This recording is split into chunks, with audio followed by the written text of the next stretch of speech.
Salam kasih dalam Tuhan Yesus Kristus. Saudara-saudari, setiap orang membutuhkan rasa aman. Setiap orang membutuhkan kenyamanan. Setiap orang juga membutuhkan perlindungan. Dari mana kita bisa mendapatkan semua itu? Kasih Allah jawabannya. 1 Yohanes 4 ayat 16 berkata, Allah adalah kasih, dan barang siapa tetap berada di dalam kasih, ia tetap berada di dalam Allah dan Allah di dalam dia. Bersama Gema Kasih Indonesia, hari ini kita akan berbicara tentang Allah, tempat perlindungan. Bersama saya sudah hadir pada saat ini di studio Pendeta Purboyo Susilaradea dari GKI Pondok Indah.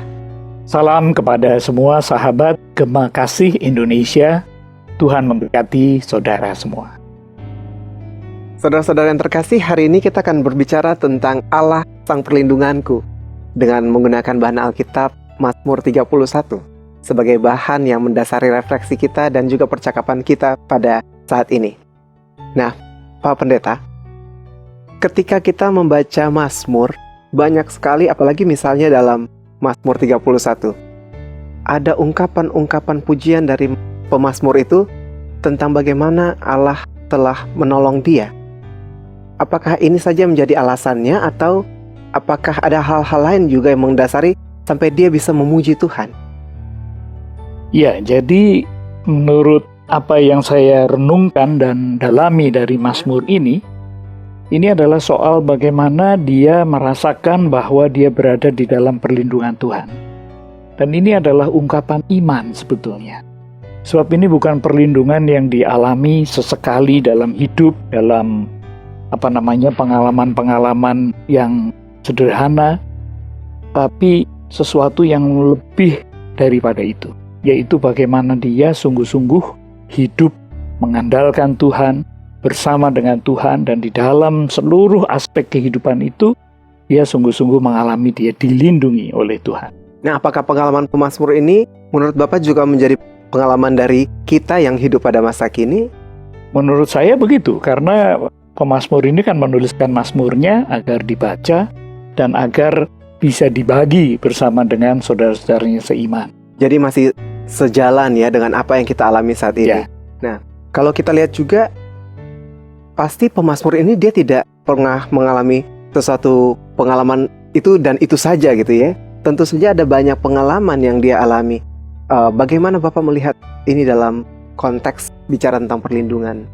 Saya yakin perasaan dilindungi oleh Tuhan itu pasti mulai dari pengalaman yang sangat pribadi, bahkan subjektif. Oh ya. Tetapi dia tidak berhenti di situ.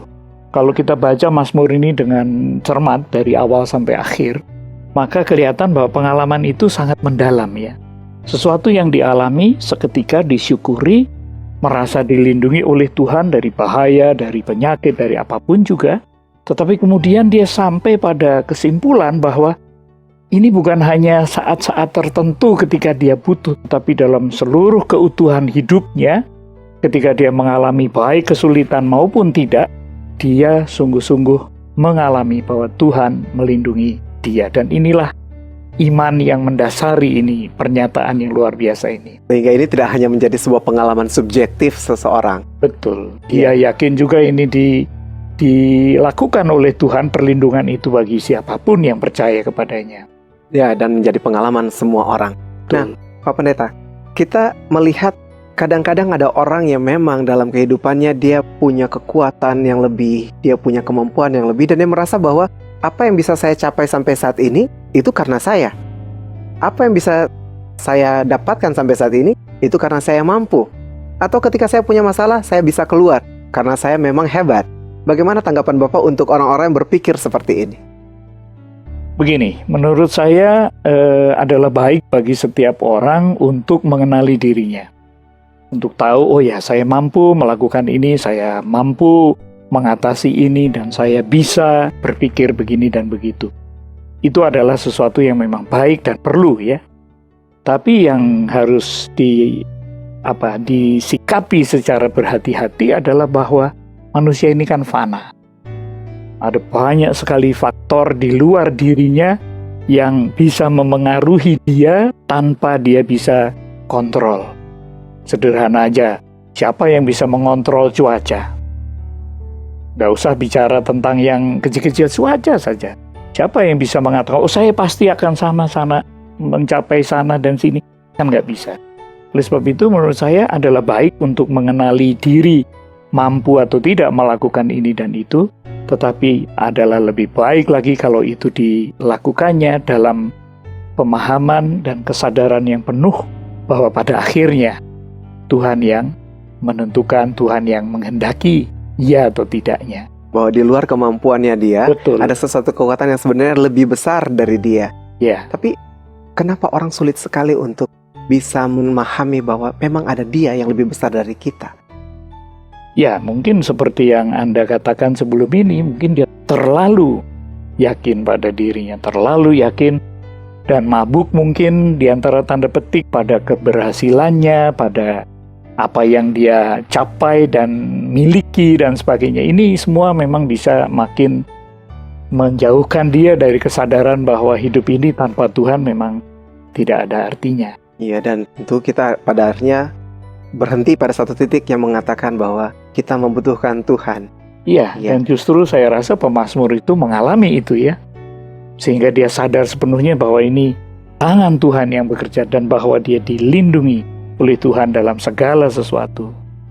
Mungkin Bapak bisa bagikan contoh-contoh kepada kita tentang, entah mungkin dalam Alkitab atau contoh-contoh yang lainnya tentang bagaimana contoh Allah melindungi dan bagaimana orang-orang yang bersyukur karena perlindungan Allah itu.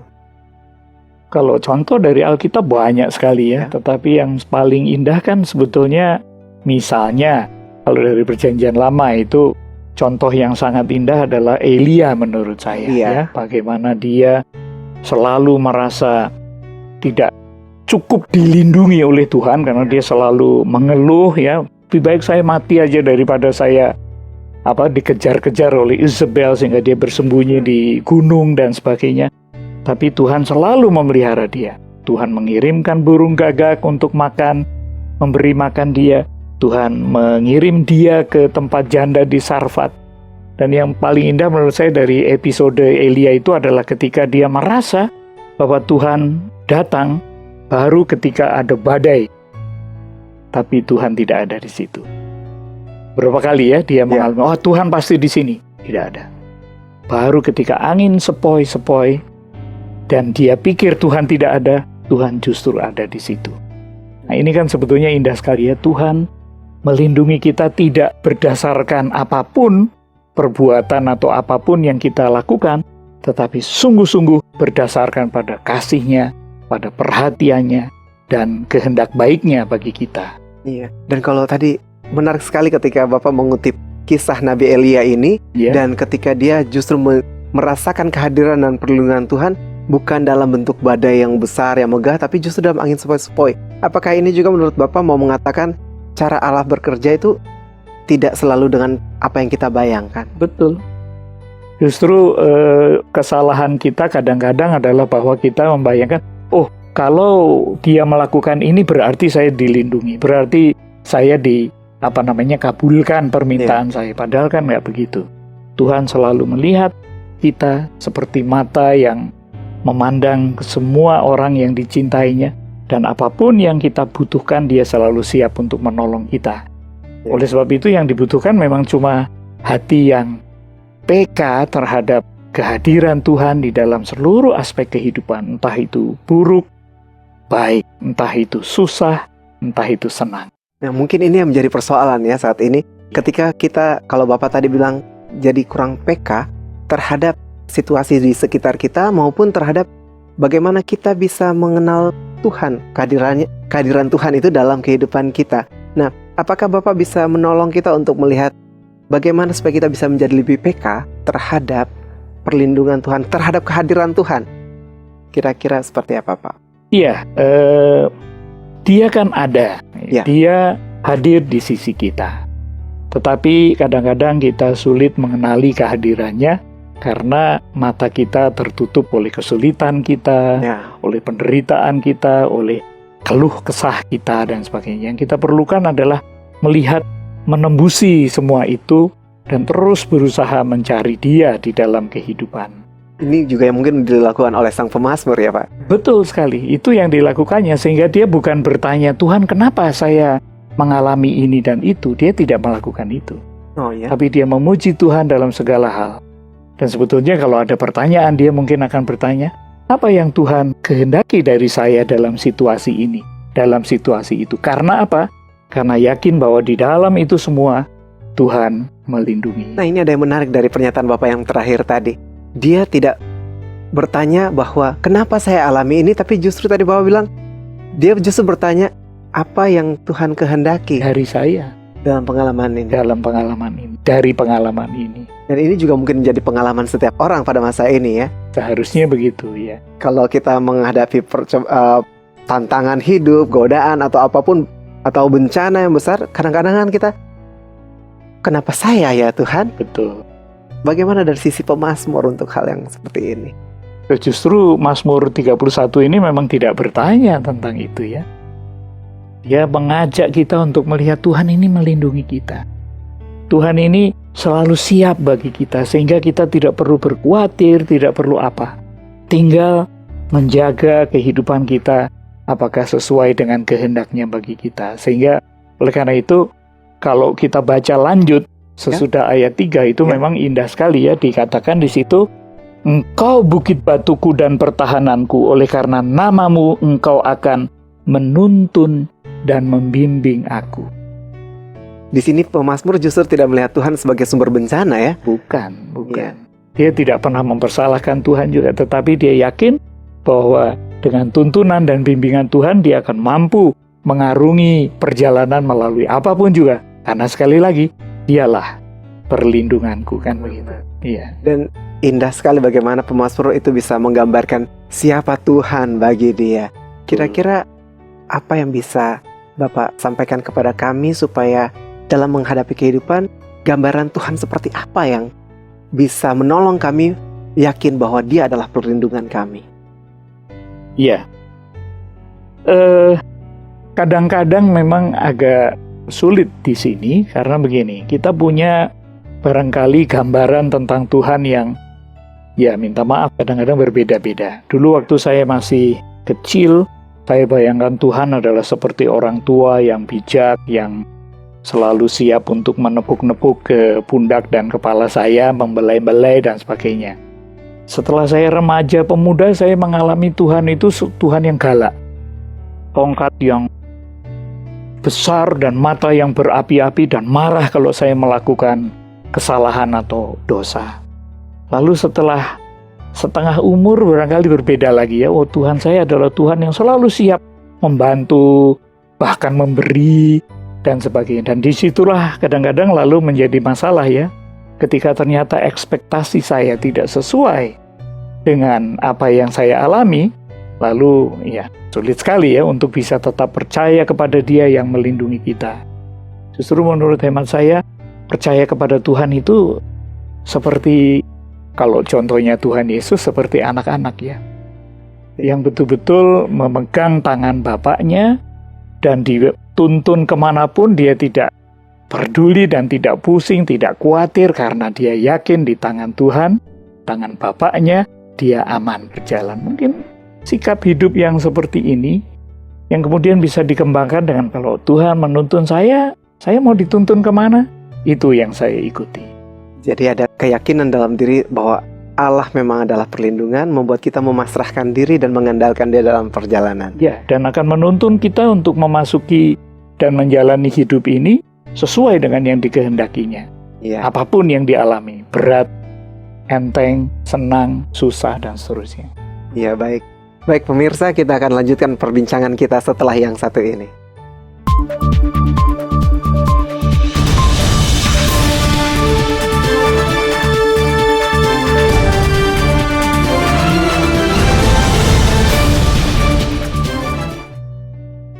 Saudara-saudari, kita lanjutkan perbincangan kita dengan Pendeta Purboyo Susila Radea pada saat ini.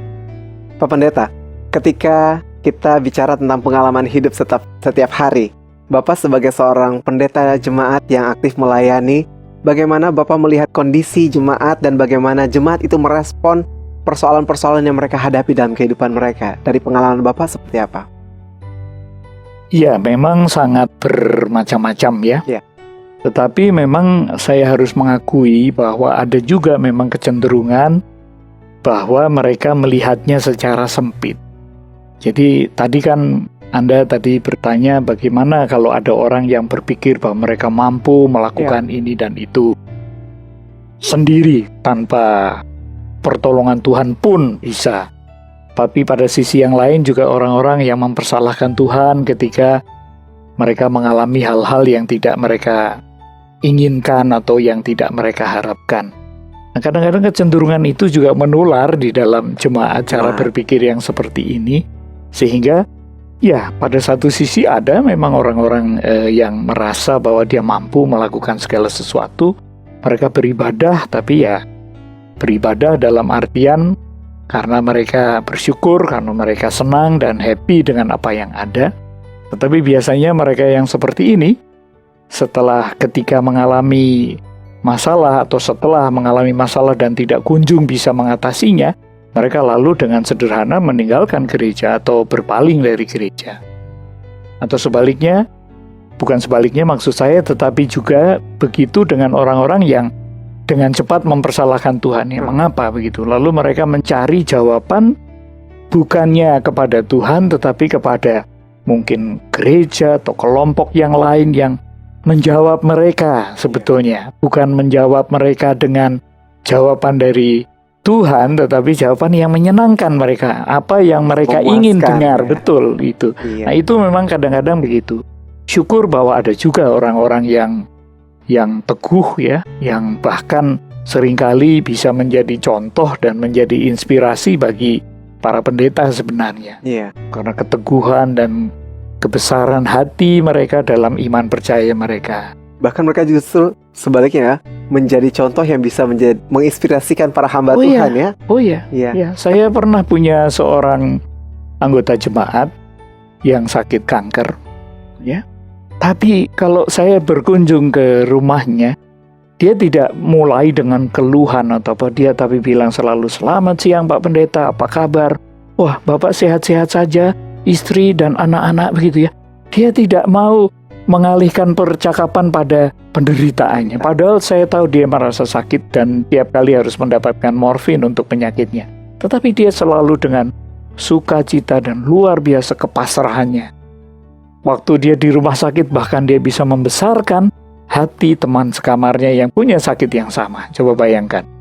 Justru dia menjadi tokoh yang menjadi inspirator buat orang lain. Betul, ya? Juga bagi saya pada waktu itu. Kalau saya berkunjung ke rumah beliau, saya selalu sangat teduh hati saya.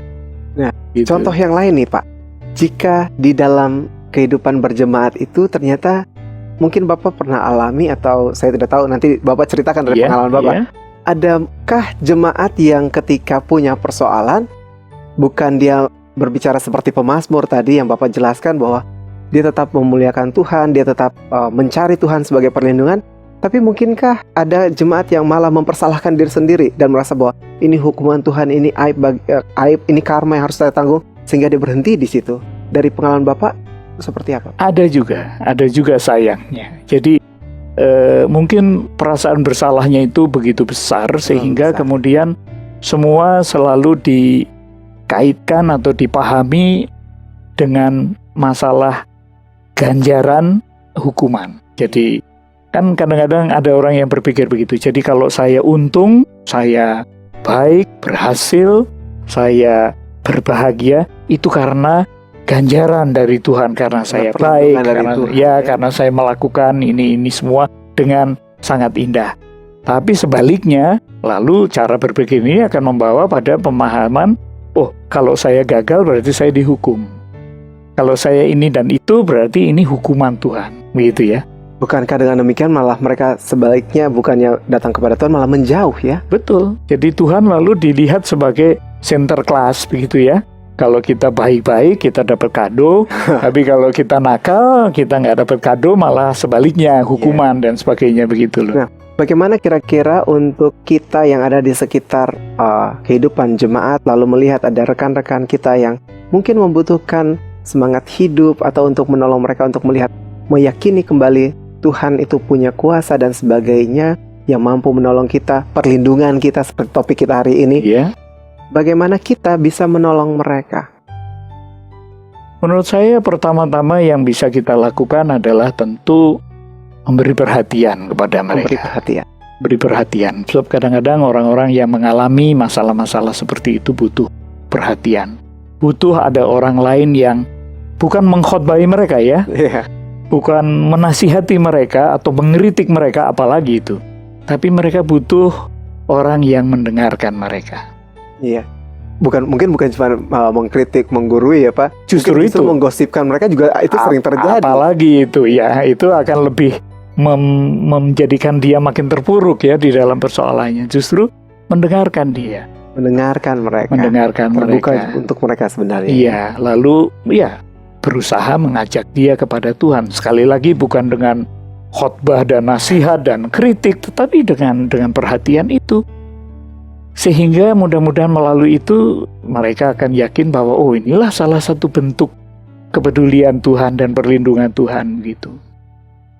Dalam kehidupan kita yang begitu beragam di sekitar konteks Indonesia atau katakanlah Jakarta dan sekitarnya yang begitu beragam, bagaimana kita bisa meyakinkan orang lain juga bahwa perlindungan Tuhan itu bukan hanya kepada saya saja, tapi kepada orang yang berbeda juga dengan saya. Justru menurut saya sekali lagi bukan dengan berkhotbah atau bercerita atau apa, tetapi dengan sikap hidup kita. Dengan sikap hidup kita yang selalu terbuka, yang selalu penuh perhatian dan peduli pada orang lain, siapapun dia, sehingga kita bisa menjadi kesaksian yang hidup tanpa perlu bercakap tentang siapa dan apa dan bagaimana, tetapi melalui sikap hidup menurut saya itulah kesaksian yang paling efektif untuk menularkan katakanlah itu perasaan bahwa di dalam Tuhan kita berlindung dan kita boleh menikmatinya sepanjang hidup. Ya, kita kembali pada Mazmur 31 tadi Pak. Itu kesaksian pribadi seorang pemazmur yang tidak hanya mewakili dirinya, tapi juga mewakili banyak orang yang punya pengalaman serupa ketika dia punya persoalan dan mencari Tuhan. Tapi dalam kenyataan saat ini juga banyak sekali orang-orang di luar sana yang begitu berat menghadapi pergumulan hidupnya, sehingga dia mungkin agak kesulitan untuk melihat Tuhan. Nah, kira-kira apa saja yang bisa Bapak sampaikan sebagai nasihat kepada kita untuk bisa keluar dari pergumulan kita ini? Ya, kalau berhadapan dengan orang yang seperti itu, saya selalu mengajak dia untuk yakin dan percaya bahwa dia ada. Bahwa dia ada bukan hanya ada di atas sana atau di jauh di mana, tetapi di sisi saya. Tuhan ada di sisi kita. Bahwa dia melihat pada apa yang kita alami. Dan dia tidak meninggalkan kita, dia memegang tangan kita. Tapi itu bukan lalu berarti bahwa Tuhan akan menyelesaikan persoalan kita. Atau Menarik. Tuhan akan menyulap penderitaan kita menjadi sukacita. Tetapi tangan Tuhan yang menuntun itu mestinya pada waktunya akan membawa dia pada keberanian untuk melangkah, untuk mengatasi masalah mereka. Karena yakin bahwa mereka tidak sendiri, tapi Tuhan beserta mereka. Dan ya ini memang kelihatannya simpel ya, tetapi ini butuh semacam ya keberanian ya, langkah yang menurut saya tidak kecil untuk bisa mengatakan, oh ya saya walaupun dalam keadaan begini, Tuhan masih beserta, Tuhan masih menghendaki. Dan tidak memahami itu secara sempit, loh kalau Tuhan mendampingi kenapa persoalan belum selesai, kan tidak begitu. Ya. Tetapi Tuhan melindungi sehingga kita akan mampu pada waktunya, jadi tidak menurut keinginan dan waktu kita, aturan kita. Iya, tetapi pada waktunya sesuai dengan kehendaknya akan ada jalan keluar. Nah, ini mungkin ada semacam kekeliruan berpikir ya. Tadi Bapak sempat menyinggung itu, bahwa ketika kita percaya Tuhan perlindungan, maka kita akan merasa bahwa semua pasti aman-aman saja.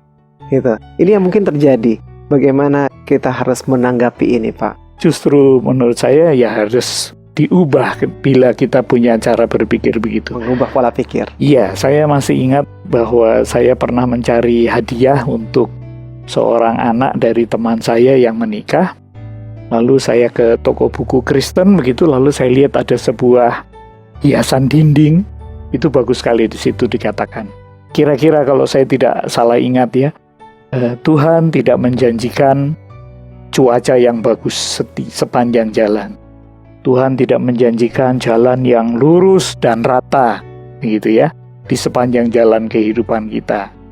Dan ada lagi beberapa, tapi lalu mengatakan Tuhan menjanjikan untuk menuntun kita, memegang tangan kita, sehingga betapapun cuaca yang kita hadapi, kita akan tetap bisa berjalan. Betapapun jalannya berkelok-kelok, menikung, dan turun secara tajam, tetapi kita akan mampu karena kita bersama dengan Dia. Itu menurut saya sesuatu yang menggambarkan Mazmur ini juga dengan baik ya. Dan itu juga mungkin mau mengatakan bahwa perlindungan Tuhan ternyata tidak semuanya sama persis dengan apa yang kita bayangkan.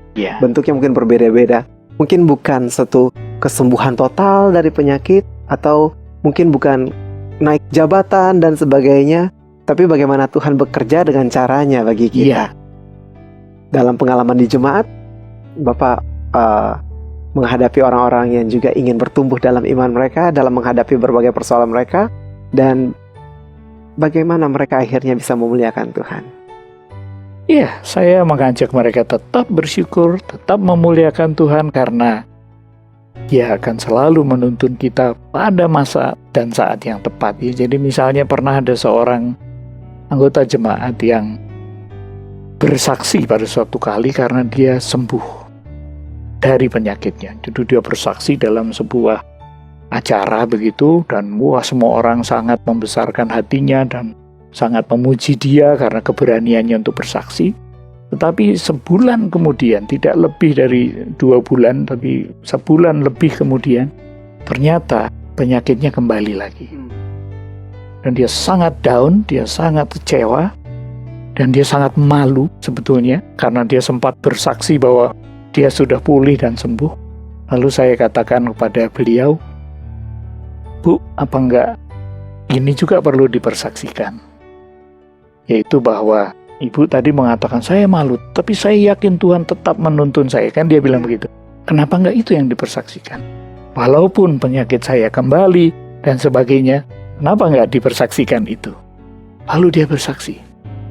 Dia bersaksi bahwa walaupun penyakit saya kembali, tapi saya yakin Tuhan tidak meninggalkan saya. Saya tetap berharap kepadanya, tapi saya berserah kepadanya. Ini barangkali kata yang sangat kuat ya, yang dikatakannya sendiri, sehingga sampai akhirnya dia tetap berserah kepada Dia. Iya, terima kasih Pak Pendeta. Saudara-saudari yang dikasihi dalam Tuhan Yesus Kristus, perlindungan Allah ternyata sungguh nyata. Bentuknya mungkin tidak sesuai dengan apa yang kita bayangkan, tapi seperti tadi yang sudah diungkapkan, perlindungan itu mutlak dalam bentuk-bentuk yang sungguh luar biasa. Apapun yang kita alami, Tuhan ada bersama dengan kita. Apapun yang kita hadapi, Tuhan tetap setia menuntun kita. Bersama pemazmur kita yakini Tuhan perlindungan kita. Jika ada kritikan dan saran, boleh disampaikan melalui SMS ataupun email berikut ini.